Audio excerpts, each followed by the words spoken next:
Hi guys, so I'm halfway through season 4 of my Southampton save, and I wanted to do a video about tactical approach. It's took me nearly 3.5 seasons with the same team to kind of get a tactic I was very happy with for the actual squad I've got. Um, Obviously, we're doing non-wibbob. What I kind of stumbled on was mainly the issue with my midfielders were not affecting the match engine that much. So I kind of tried to figure out a way how to get the best out of them, keep defensively solid, and look quite dangerous ourselves. With the tactic itself, it's a double playmaker.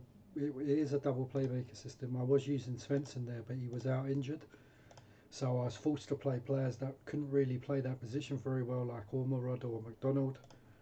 So I'll explain the tactic anyway. So we've got what I was finding in season 1 and 2 was the game. I kind of, if you've watched the videos or the playthroughs so far with the first 2 seasons of the Southampton save, I was playing like quite a cautious approach. I was kind of like blocking the midfield a lot because I wanted to keep games tight, so it gave me more of an opportunity, like 60 or 70 minutes into a match, where I could maybe just go a bit more direct or long ball with the attributes I had up front. So it was mainly trying to stay in games and just accumulate points to keep the job for the first couple of years.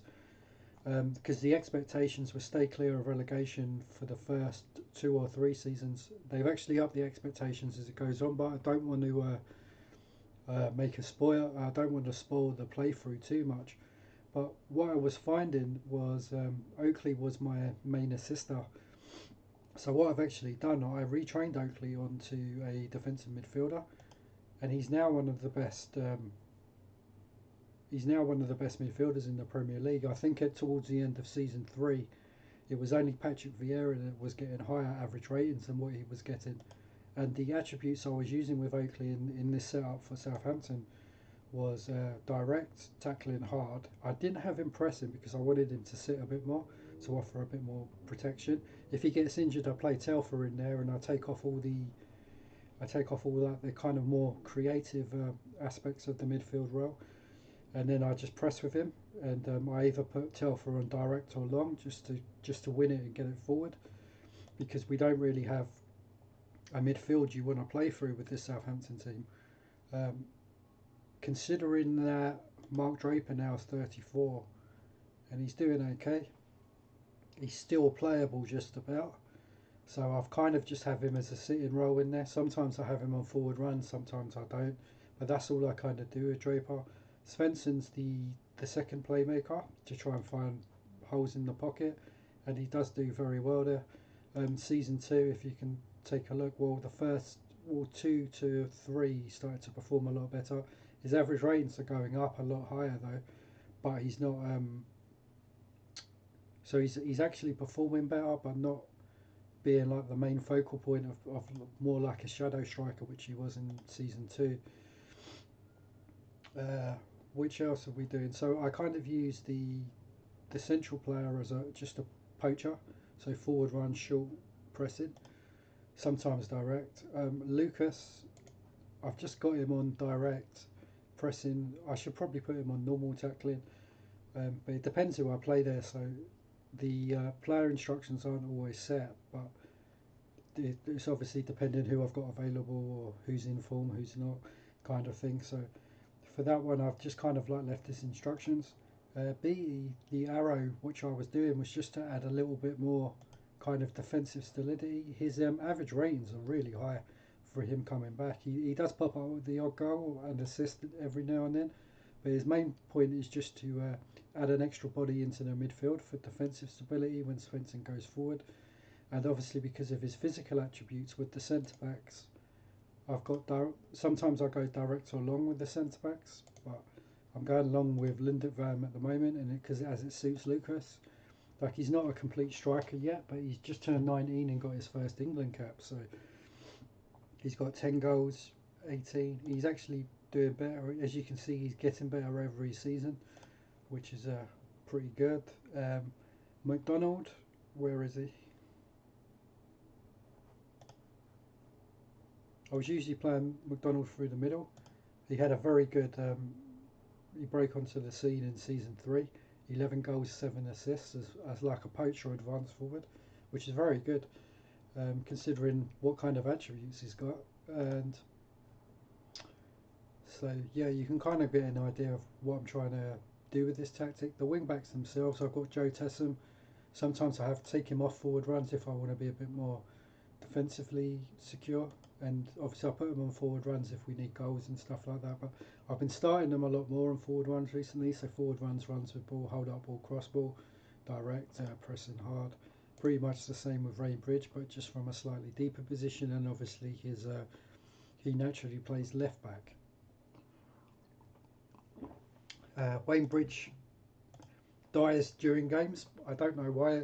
It might be his low determination, but he tends to start games very well, like 7s and 8s, and then towards the end of the game it starts moving back down to a 7 or a 6.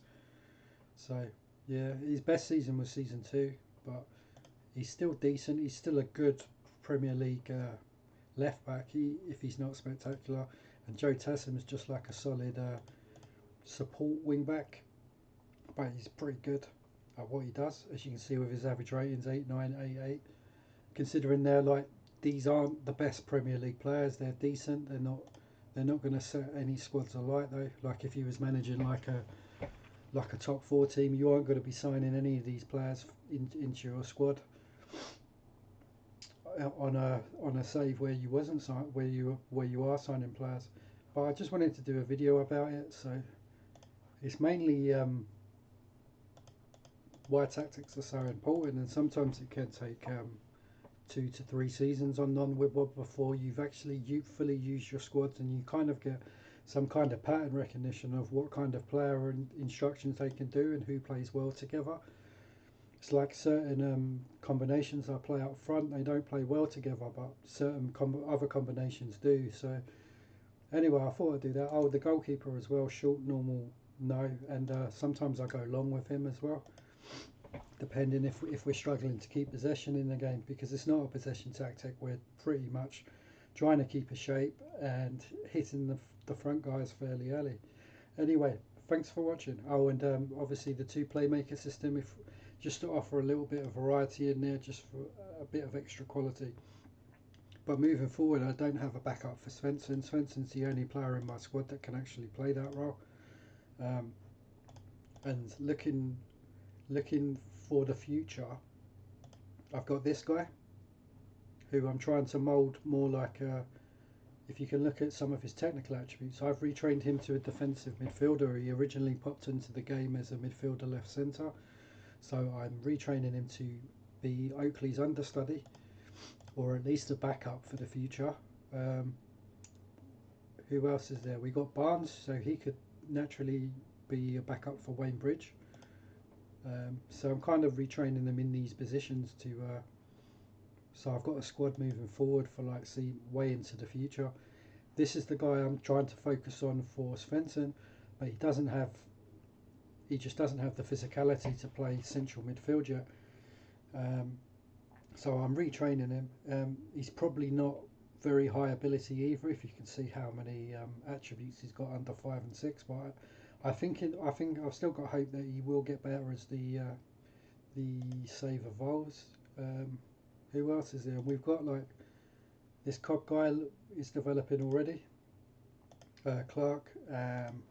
So we've got some interesting players moving forward, and we've actually got he did come on the game as 15, this Martin Derby. So I've got a goalkeeper for the save, which I desperately needed, as I lost Niemi at the end of the 3rd season as he wouldn't sign a new contract.